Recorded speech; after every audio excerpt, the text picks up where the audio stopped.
The United States makes the UN work when it wants it to work. And that is exactly the way it should be, because the only question for the United States is what's in our national interest. My name is John, and the International Criminal Court is now in session. It is May 26th, 2024, and it is very likely that by the time you see this video, it's going to probably be released on May 27th, so my apologies if this video came late. But without any further ado, let's get to the news on the front line within Ukraine. So, where should we start? A front line that I don't really like to cover so much, but I feel like I have to cover it either way.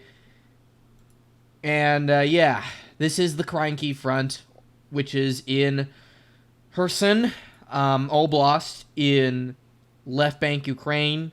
Eastern Ukraine, more like, or like southern Ukraine. So, Syriac Maps has declared the area of Krynki to be, for the most part, a gray zone. Literally. And it is safe to say that pretty much nobody really controls the settlement of Krynki at this point, so it's really pointless to color it in for anybody. I mean, the whole village has been destroyed. Like, there's nothing left to, like, literally inhabit in. Like, there's nothing there. And because of that, the Ukrainians have resorted to going to this other fishing village on the Dnieper River, known as Kozachi Lari. Or Larry, I don't know. But, yeah, literally, the Ukrainians are going into this village instead of Krynki, and not gonna lie, it's kind of cringe. I don't know why they keep trying it at this point. I feel like it's almost as if Zelensky has a big ego to, I don't know. His ego is so big that he doesn't give a rat's ass about, like, the lives and well-being of his soldiers. He just doesn't. And I honestly believe that is the reason why Krynki is still a thing in Ukraine. Because of Zelensky. It's clearly a Zelensky thing, and nobody else. But yeah, not much to say about Krynki other than the Ukrainians are still trying, even though it's obviously going to fail. But yeah, enough wasting our time on that front. Robotine, no updates, even though there have been reports of some limited, like, small-scale advances.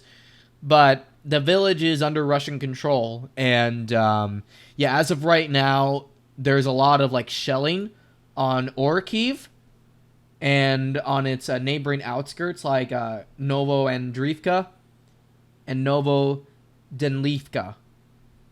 Like, this whole area here is getting shelled by the Russians again for the first time since, like, right before the Ukrainian counteroffensive in summer 2023.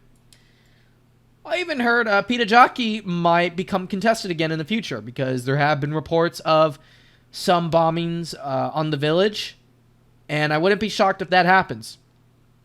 But yeah, Ukrainians never got that close to the first-line defense, aka the Surovikin line. They never did. In the Velika Novosilka sector, Stereomaisky and Orozhainy are pretty much completely contested by the Russian armed forces and the armed forces of Ukraine. As of right now, it seems as if the Russians pretty much control the situation in Stereomaisky. And as soon as this village falls, then Orozhainy is definitely going to fall too. And then we can count down the days until the Russians reach the outskirts of Velika Novosilka once again. So basically, everything that they lost during the summer 2023 counteroffensive by the Ukrainians is going to be undone. Stereomaisky, Orozhainy, Makarivka, Balodotny, Storozhivy, Niskuchny, and Vermivka. They will all be eventually retaken by the Russians, and then the Russians are probably going to enter Velika Novosilka at some point. They will. It's inevitable. Excuse me. But yeah, meanwhile, in the Uglidar sector, things are steaming up, though not within Ugledar itself, but rather like on the outskirts. So, as all of you guys know by now, Halivka fell to Russia a month or two ago, and just recently, Pereskoivka is also reportedly being contested right now, and then right next to it is Konstantinivka.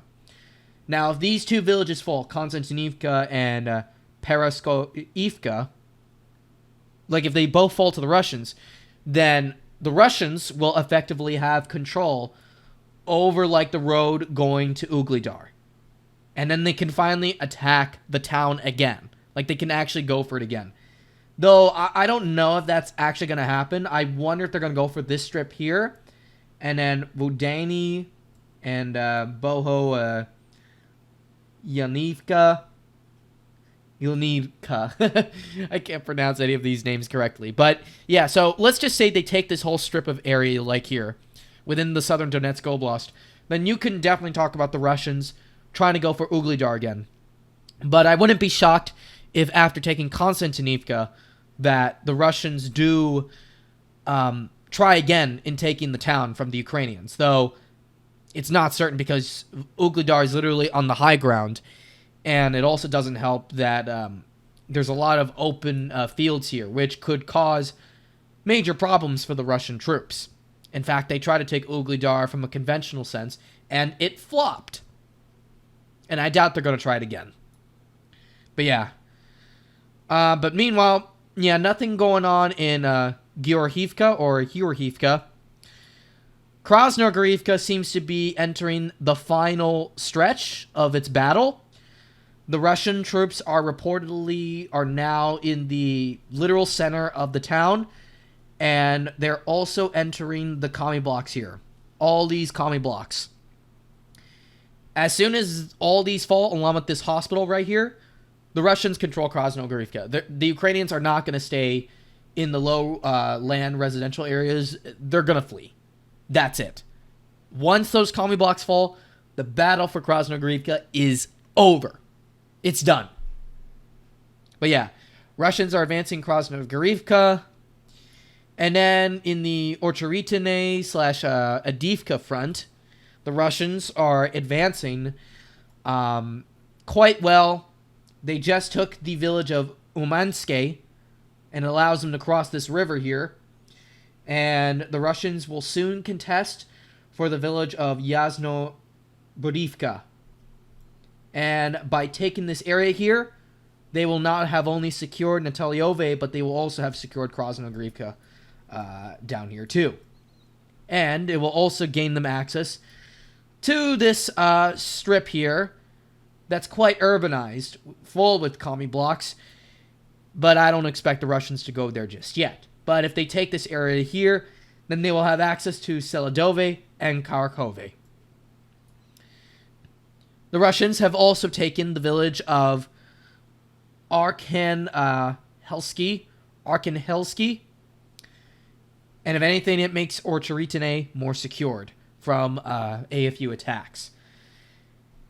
And then we go to Chasiv Yar.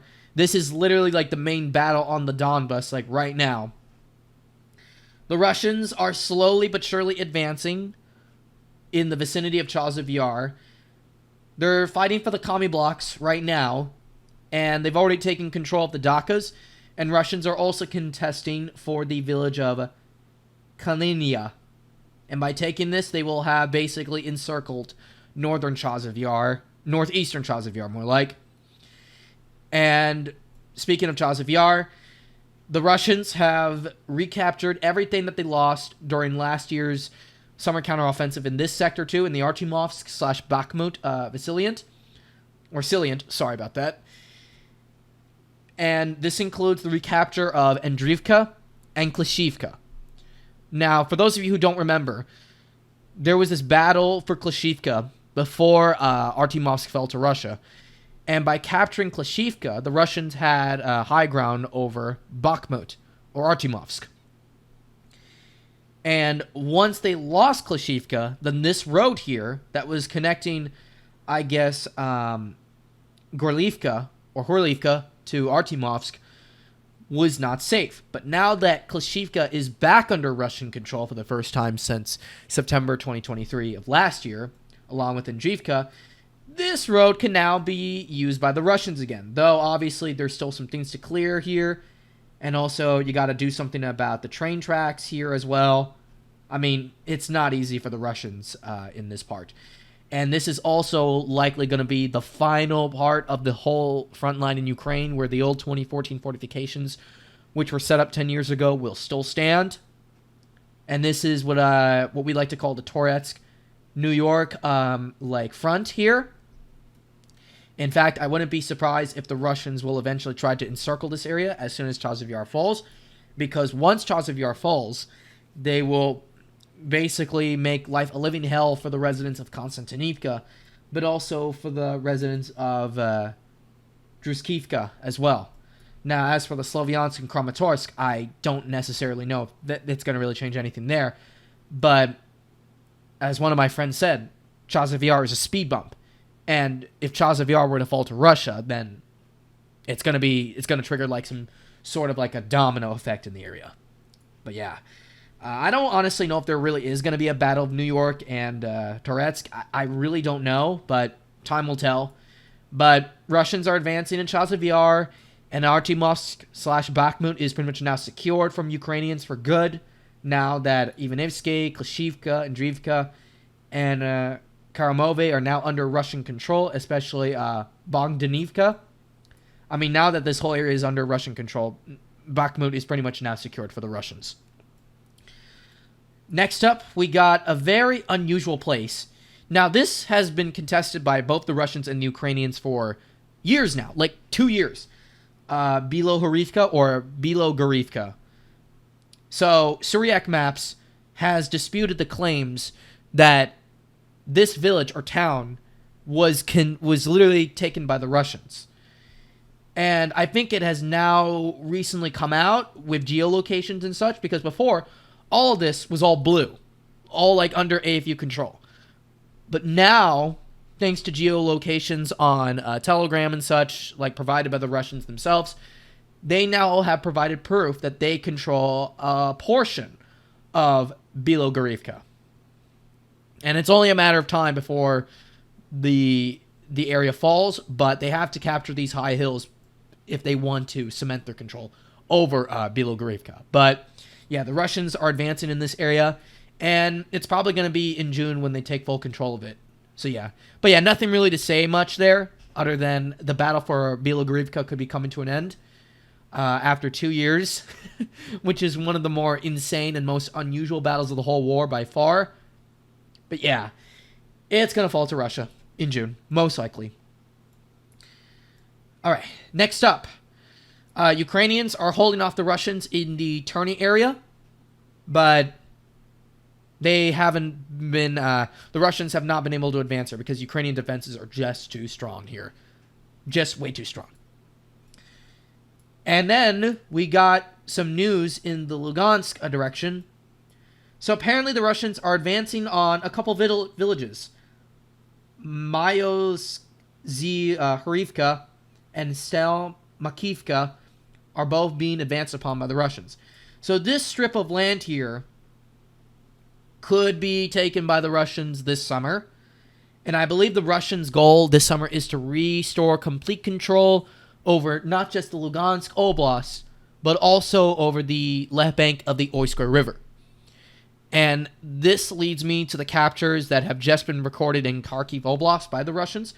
Berestove, which was once under Russian control before the infamous September 2022 Ukrainian WOW offensive that cost Russia control of this village here, has now fallen back into Russian control after a lot of Ukrainians were redeployed to northern Kharkiv, which I'll get to later.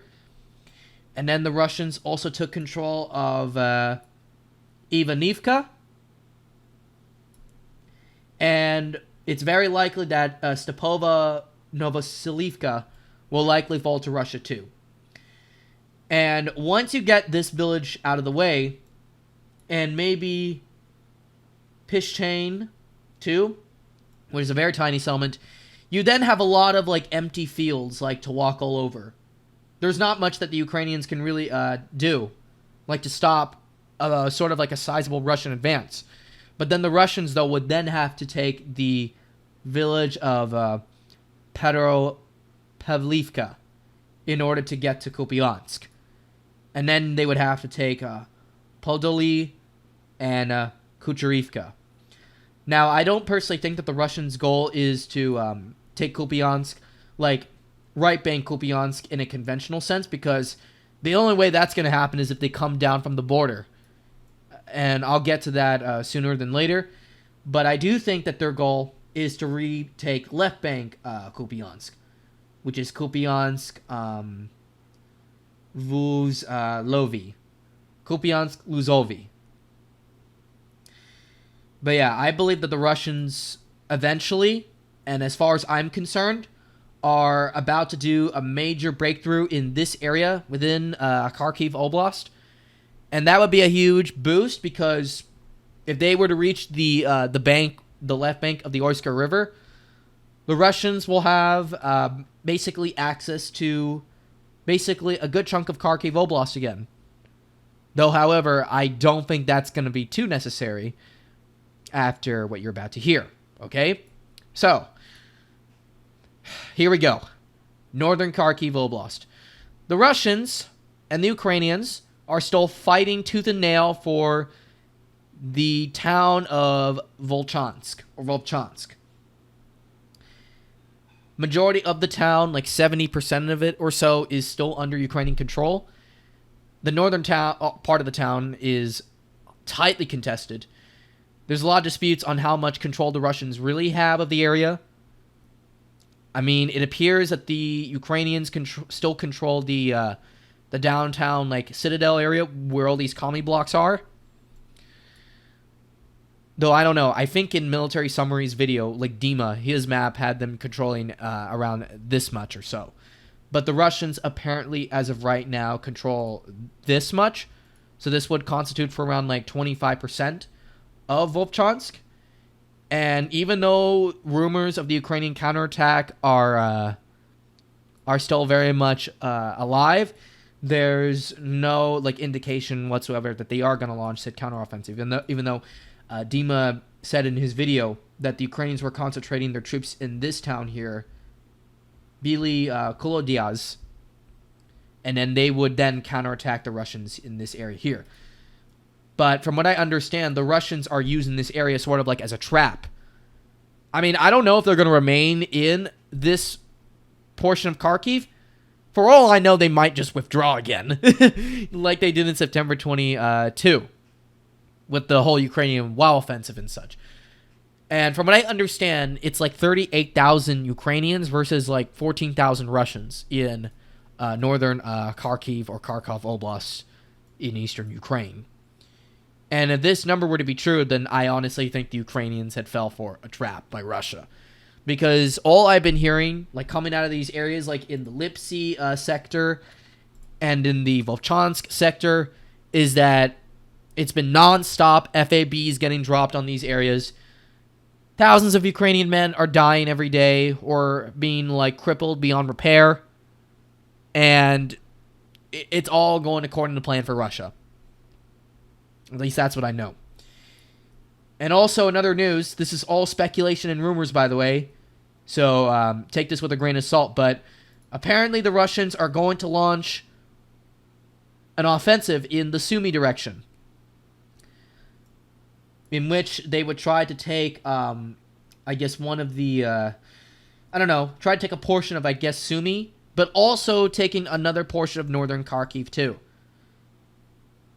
And apparently the Russians' goal is to seize the town of Vulichiv. Now, I don't know how accurate these claims are, but apparently the Western intelligence agencies have been warning Zelensky that this area, including this chunk of Sumy here, is going to get contested again. So, yeah, Ukrainians have a lot to worry about. In fact, even Zelensky himself said in a recent interview that a Russian offensive on the Sumy Oblast is inevitable. and that they're doing all they can to prepare for it. Though, God knows like how many troops they have up there, because it seemed like Ukrainians were not prepared for the Russian incursion into Kharkiv Oblast. So who knows how well prepared they could be for the Russian offensive into Sumy Oblast as well. Now, one thing for certain before I get going, okay? The Russians are definitely going to gain more territory as the summer campaign progresses between today and all the way up to September 2024, which is when I'm going to slow down making videos for a while because I got big things to do in real life, which I won't disclose. But yeah, I'm expecting the Russians to continue their advances across Donetsk Oblast, Kharkiv Oblast, and maybe a small chunk of Sumy. But I'm expecting, that was probably the wrong word for me to use, okay? Don't be surprised if the Russians somehow pull some ace up their sleeve in Zaporozhye, because the Russians really want to capture Orikhiv and Guliepol. Now, if they take these two towns, then they basically have an open route to Dnipropetrovsk Oblast, and also potentially a route to Zaporozhye City, which is literally one of Russia's biggest prizes, or at least one of their biggest goals in the whole war, is to capture Zaporozhye. And it's the capital of the annexed province that they voted to take in back in September 2022.